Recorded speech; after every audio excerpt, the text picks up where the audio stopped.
ಸಾಹೇಬ್. ಕುಳಿತುಕೊಳ್ಳಿ. Thank you, thank you. ವಿಷಯವೇನೆಂದು ಕೇಳಿ ಮಹಾಮಂತ್ರಿಗಳೇ. ಸಾಹೇಬ್ರೆ, ತಾವು ಬಂದ ವಿಚಾರ ತಾಯಿಯವರಿಗೆ ತಿಳಿಸಿ. ನೀವು ಮಂದು ಒಪ್ಪಂದದ ಪರುಕಾರ ಕಪ್ಪವನ್ನು ಕೊಡುತ್ತಿಲ್ಲ ಯಾಕೆ?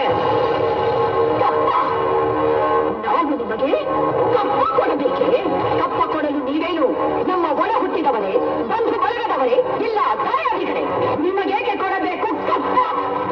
ಕಿತ್ತೂರು ನಿಮ್ಮಪ್ಪ, ತಾತ, ಮುತ್ತಾತಂದಿರು ಕಟ್ಟಿ ಬೆಳೆಸಿದ ಆಸ್ತಿ ಅಲ್ಲ, ಕನ್ನಡಿಗರ ಆಸ್ತಿ.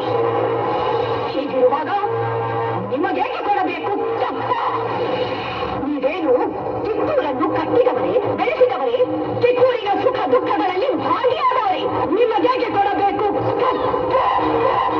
ನೀವು ನಿಮ್ಮ ತಂದಿಗೆ ಚಲಾಟ ಆಡುತ್ತಿರುವಿರಿ. ಇದರಿಂದ ಕಿತ್ತೂರಿನ ಪ್ರಾಣಹಾನಿ ಮಾನಹಾನಿ ಆಗುವುದು ಖಂಡಿತ.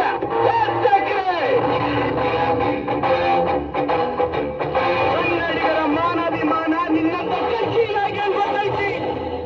ಇದು ಕೆಚ್ಚದ ಕಲಿಗಳ ಬೀಳೈತಿ. ಅಂಜಿಕೆ ಎಂಬುದರಿಂದ ನಾಡೈತಿ.